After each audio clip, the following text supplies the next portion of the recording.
Welcome to the debate. Our focus today is on a really strategic transformation that's happening inside multinational organizations. And it's all about their most, I'd say, overlooked resource, technical documentation. For decades, these manuals and guides were just seen as a cost, a necessary evil, really, required by law. And I have to jump in there because that perception was rooted in a reality that, frankly, still exists. For organizations in these high-stakes fields, aerospace, heavy machinery, medical devices, documentation is, at its core, about risk mitigation. It's a regulatory necessity. You look at any international directive for machinery, and they mandate clear instructions. It's a liability requirement, a non-negotiable cost of doing business, not some new efficiency play. I completely take your point, and I agree, compliance will always be the baseline, of course. But the new digital demands, specifically the integration of AI and large language models, have completely changed the business calculation here. The sheer scale of modern operations is turning this old cost burden into a measurable opportunity. So I think the central question for us is this: is technical documentation fundamentally a mandatory cost center, driven by regulations, or is it now a measurable, strategic digital asset driven by efficiency and AI readiness? Well, I'm going to argue that it absolutely remains a mandatory regulatory requirement. And frankly, any of these so-called economic benefits are completely dependent on organizations solving these deep structural and very costly data problems first. The idea that we can just flip a switch and turn decades of old files into a revenue-generating asset is, I think, dangerously premature. And I'll be asserting that measurable economic factors, I'm talking about global translation costs and the demands of modern computing, prove that documentation is already becoming a strategic digital asset. The math is already driving the transition. My position really centers on this. The primary value of documentation today isn't just in avoiding accidents, but in measurable, verifiable ROI. And that right there moves it beyond mere compliance. The most immediate financial driver is just the staggering cost of global operations, specifically translation. We have hard evidence that adopting a standardized language like ASD ST100 leads to a massive reduction in documentation volume. When you simplify the complex and often wordy structures of standard English, where engineers might use a dozen synonyms for one part, into a controlled language with clear rules, you just eliminate all that redundancy. We see verifiable reductions of, on average, 30 to 40%. Now, if a multinational is spending, say, $10 million a year on translation, that 30 to 40% saving goes straight to the bottom line. It's an immediate, verifiable ROI that makes the investment in standardization self-funding. But that's just the start. The secondary factor is, I think, much more strategic, and it's tied directly to AI, the token economy. Modern LLMs process data in small units called tokens, and every token costs money, compute power. Standard English, with its complex clauses and general ambiguity, just bloats the word count. That makes it dramatically more expensive to store, to train on, and to query against. So adopting precision language isn't just about clarity. It's about managing the pure mathematical cost of using modern AI. Okay, I come at this from a different angle, which emphasizes the fragility of this supposed asset. I will concede the translation savings are compelling. 30% off a multi-million-dollar bill is hard to ignore. Right. But you're confusing an output cost saving with the foundational input governance that's required. The core role of this material, especially in defense and machinery, is and always will be risk mitigation. We have to look at regulatory frameworks as mechanisms for ensuring operational integrity. And I really have to critique this assumption that digital transformation just magically converts old documentation into an asset. What we're actually seeing in a lot of companies is this catastrophic failure of garbage in, gospel out. They are feeding their expensive, sophisticated AI models decades of unstructured, ambiguous technical prose, the linguistic garbage. And they are somehow expecting these models to spit out perfect, predictable, safety-compliant results. The gospel. The critical reality is this. Flawed language that can confuse a human on a factory floor will cause systemic, catastrophic, algorithmic error when you scale it with AI. So until that fundamental linguistic ambiguity is resolved at the source, that documentation represents an urgent, hidden cost. It's what I call smart chaos. And cleaning that up, that isn't an investment for future ROI, it's a mandatory expense to avoid lethal liability. Let's ground this in the quantifiable gain, though, because this is where that identity shift really happens. When we talk about cutting 30 to 40% of documentation, we're not just, trimming words. We are eliminating ambiguity that has a measurable, immediate financial penalty. The simplicity is the data architecture. Consider a specific example.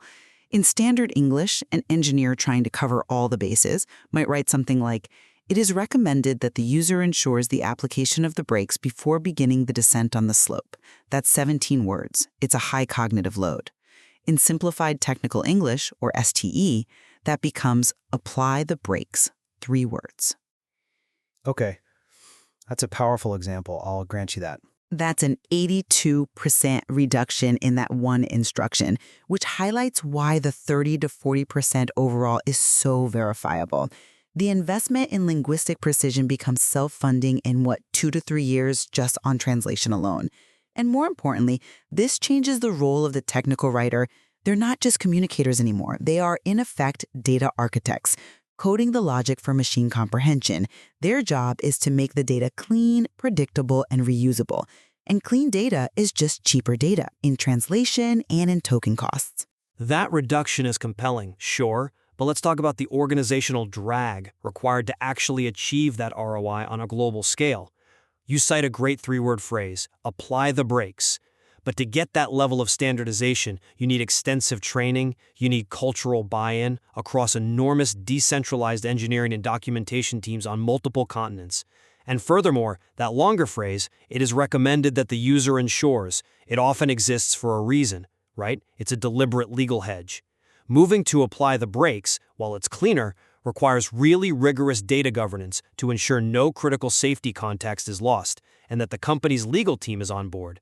So focusing only on token costs ignores the far, far greater cost of operational failure if the underlying semantics are flawed. It has to be treated as robust data governance first, not just word count optimization for an AI. And I concede that challenge of organizational drag is immense. Rolling out a strict methodology like ASSTC 10100 across different time zones, entrenched cultures, it's probably the single biggest hurdle to monetization.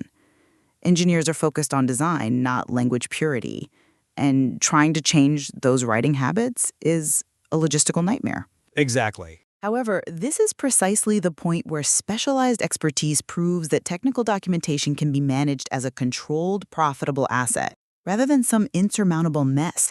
We actually have clear operational models that solve this implementation problem. You can look at the model of firms that specialize in this. For instance, an organization like Shufrans Tech Docs, they're a global authority in this space with over 40 years of experience in aerospace, defense, and so on.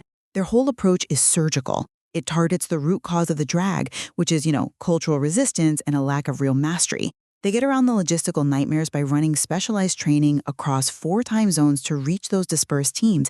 And crucially, they cap their hands-on workshops at just 5 participants to ensure maximum quality and mastery. This structure proves that systemic standardization isn't just theoretical, it's achievable. And that's what cements documentation's role as a future-proof reusable data asset. The investment is high, yes, but the returns validate the choice. I respect the capabilities of these specialists, I do, and that kind of focused training certainly addresses the mastery issue, but their very necessity underscores my main point. The organization has to make this massive, complex investment just to achieve basic semantic and regulatory compliance. You're arguing that because a specialist can solve the problem, the documentation's identity shifts to an asset.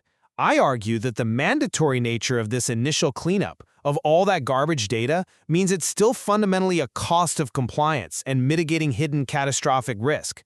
We have to keep going back to the source, the machinery directives.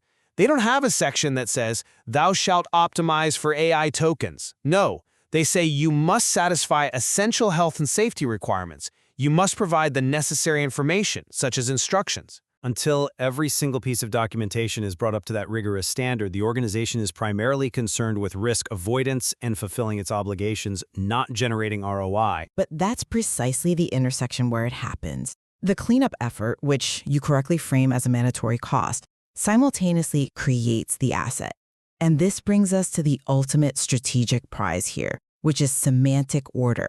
That's the state where linguistic data is not only ambiguous to humans, but is clean, consistent, and reusable for machines. This is the foundation that enables everything else: efficient AI, sophisticated information management, automated knowledge retrieval. The immediate ROI from translation and lower token costs, that's just the funding mechanism for the transition. The long-term asset value is that controlled, high-quality data stream that allows the entire business to operate more intelligently and just get products to market faster. It becomes the foundational data set for all future digital services. I agree semantic order is the goal, but again, I worry we're putting the cart before the horse. The priority has to stay grounded in operational reality. Regardless of the promise of AI, these organizations are legally bound to prioritize clarity to safeguard their operations. So, the pursuit of digital asset status and the cost savings it promises must never dilute the fundamental role of documentation, which is protecting the health and safety of people and property. The cost of a failure, a major industrial accident, because an algorithm misinterpreted some ambiguous legacy text, it far outweighs any translation savings. Therefore, the core function remains liability management, which places documentation firmly in the cost and risk center. My position remains firm that this strategic shift has already happened. It's being driven by hard economics. The verifiable cost savings in translation, coupled with the need to feed clean data into expensive AI infrastructure, means organizations simply must treat documentation as a core asset to stay competitive. The technical writer is now a critical part of the data architecture team. And I'll maintain that for most organizations, the reality today is dominated by the complexity and enormous cost of that cleanup. The danger posed by failing to achieve genuine semantic order across decades of legacy data results in high-stakes algorithmic error, that threat of smart chaos. Until robust data governance is established, proving that safety requirements are met across the board, documentation remains first and foremost a demanding cost and risk center. Well, what this discussion really illuminates is a crucial convergence, I think. Organizations can no longer separate efficiency and ROI from safety and governance. The quality of their linguistic data, how they manage their content, is what will determine their trajectory, either toward that goal of semantic order or into the chaos of rising operational and legal liabilities. It's clear that while the initial push may be regulatory, the future value is purely strategic.